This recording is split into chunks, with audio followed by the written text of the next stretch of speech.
I think the definition of greatness is to inspire the people next to you. I think that's what greatness is or should be. It's not something that lives and dies with one person. It's how can you inspire a person to then in turn inspire another person that then inspires another person.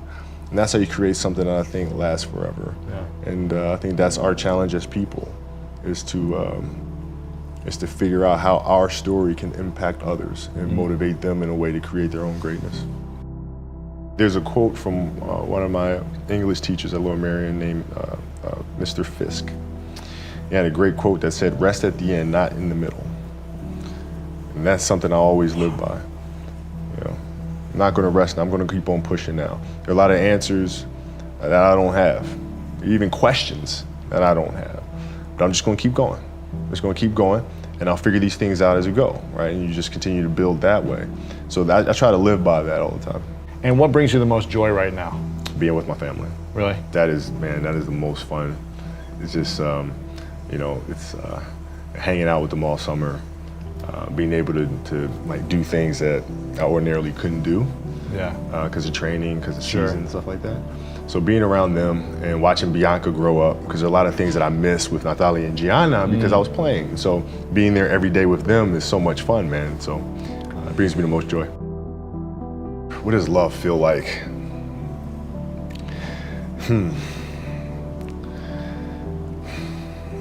Happiness is such a, I think I would describe love as happiness. I think I describe it as a beautiful journey. It has its ups and downs, right? Whether it's in marriage or whether it's in the career, things are never perfect. Yeah. But through love, you continue to persevere and you move through them. You move through them. And then through that storm, beautiful sun emerges. Yeah. Right? And inevitably another storm comes. And guess what? You ride that one out too. Yeah. So I think love is a certain determination and persistence to go through the good times and the bad times with the someone or something that you truly love. My parents were great. Growing up, they instilled in me the importance of imagination, of curiosity, and understanding that, okay, if you want to accomplish something, I'm not just going to sit here and say, yes, you can do whatever you want. Yes, you can, but you have to also put in the work to get there, right? So they taught me that at a really early age, man. And when you grow up as a kid thinking that the world is your oyster, and all things are possible if you put in the work to do it, you grow up having that fundamental belief. My mom was there on a daily basis. My father was really influential at a really critical time where I had a summer where I played basketball when I was like 10 or 11 years old, in a very prominent summer league in Philadelphia called the Sunny Hill League, where my father played, my uncle played, and they were like all-time greats and such stuff. And Wilt Chamberlain played in the league, Earl Pro Monroe played in the league. And here I come playing, and I don't score 1 point the entire summer. Really? Not one. How old were you? 11, 10, 11. And you're playing against other 10, 11-year-olds? Or you didn't score once? Not one. Were you in the game? I was in the game. How'd you not score? Because I was terrible. Really? Yeah. At 10, 11 years old, you were that terrible. Awful. I mean, and I had these big knee pads on because I was growing really fast. I had socks all the way up here, and I had like the high top skinny, fade, like skinny as hell. And I scored not a free throw, nothing, not a lucky shot, not a breakaway layup, 0 points. And I remember crying about it and being upset about it. And my father just gave me a hug and said, listen, whether you score 0 or score 60, I'm gonna love you no matter what. Wow. Now that is the most important thing that you can say to a child. Because from there I was like, okay, that gives me all the confidence in the world to fail. I have the security there. But to hell with that, I'm scoring 60. Let's go. Right. And from there I just went to work. And I stayed with it, and I kept practicing. When you're in this culture in our society, you can do some phenomenal things individually, but they'll never reach their full potential unless you do them collectively. And you have to figure out how to do that.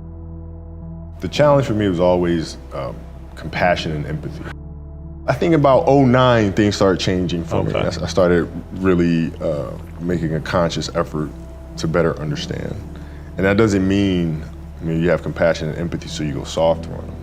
It's more like you put yourself to the side and you put yourself in their shoes and understand what they're feeling. And then you have to make certain decisions of, okay, what buttons do I need to push for this player to get them to the next level? So it's not sit around and it's all happy-go-lucky type of thing. Your leader, your job is to get the best out of them, even if they may not like it at that time. One of the things that I had to learn is how to get the best out of my teammates. Yeah. And most people think it's a simple thing, pass them the ball. But that's not how you make guys better. You have to really affect their behavior. How do you do that? So, I would tell guys, we got back-to-backs. I don't care if we're in Miami, I don't care if we're in a great city of Chicago. You can't go out, you gotta get rest. Right? Back-to-back games. Back-to-back games, right? Monday, Tuesday. You play Monday, you play again Tuesday. Guys aren't gonna listen, right? Right. So a few times, say, all right, we'll all go out. We'll go out together. Really? I'll drink with you, right? But the next morning, I'm banging on your door at 5 in the morning. Let's go. They're not getting Where are we going? I hung out with you, now you come hang out with me. Wow. This is what we do, all right, let's go. And we're at the gym, we're working out, right? We hit the bus, we go to practice, we play that night. And they're dead. And they're dead. And they're like, oh, lesson learned. Really? Lesson learned. Take them out once. Listen, if you're gonna do that, but don't let that compromise what we're here to do. Right. This is why we're here. This is why you're here in the first place. What does losing feel like to you? It's exciting. Why is it exciting? Because it means you have different ways to get better. There's certain things that you can figure out that you can take advantage of, right? Certain weaknesses that were exposed that you need to shore up, right? So it was exciting. I mean, it sucks to lose. Right. But at the same time, there are answers there if you just look at them. I'll give you an example. So Katie Lou Samuelson is one of the best college basketball players in the country. She plays at UConn. She's going to be a senior. And they just had a really tough season last year where they lost to Notre Dame in the final. And so I asked her, I said, have you watched the Notre Dame game? She was like, no. I said, well, why not? I said, I don't want to watch that. I said, I know you don't, but you're going to play Notre Dame this year, yeah? Yeah. What's the chances you see him again in the final? Goes, well, you probably see him again. I said, well, you can't show up and play them without knowing why you lost that one, right? So, the mistakes that you've made in that game, you have to do the hard stuff and watch that game and study that game to not make those mistakes over and over again just because you weren't brave enough to face it. So she came down to the office. I brought her down to the office and we sat down, we watched that game together. Wow. Right? And you gotta deal with it. Face it. Gotta deal with it. Face it, learn from it. When you play for 20 years, I played for 20 years, you reach a certain level, you're like, okay, wait a minute, I have to start again at the base of a mountain and try to climb the top of this mountain. First of all, what mountain am I climbing? I don't even know, like, what the hell am I gonna be doing? And it's very scary. It's very scary. Even for you? Oh, absolutely. Wow. Absolutely. And the thing that helped me actually was hurting my Achilles, because that forced me to sit there and say, okay, the day could be today that your career is over. Now what do? You have these ideas about doing something with your life after basketball, but what if today is the day that's it? Now what do you do? So I had all this time sitting there with my Achilles injury and contemplating and thinking, and I said, I better get to work. Wow. And that was that. The mentality book is really about process and craft. I've broken the book up into 2 sections. And process is really about the process of preparing, through injury, recovery, studying of the game. And then the craft is the actual performance and the tactics.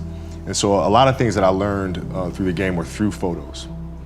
You can look at a photo and see like a player making a move, and look at the angle of his feet, look how he's using his hands on defense, and I can really break down things to the smallest detail through that. And that's what you'll see in this book. I mean, it's really a basketball Bible. You'll see how I break things down, like how I'm looking at things to the smallest of detail. Yeah. And that's the best way to understand how to have that kind of mentality, is to ask questions, then find answers. And then that lead to more questions, and you find more answers. And that's what the book is. So how can we teach our children what it means to work hard? Well, you do it through training, right? So when I get up in the morning, my daughter goes with me. 4 a.m.? 4 a.m. My 15-year-old goes with me. She goes with me before school, and it becomes a daddy-daughter thing. That's cool. She just got her permit, right? So she drives in the morning. It becomes a cool thing, right? But through that process, she understands the value of hard work and things taking time. And the same thing with my 12-year-old, right? She practices every day, right? And so it's through those behaviors is where I find the motivation to do it.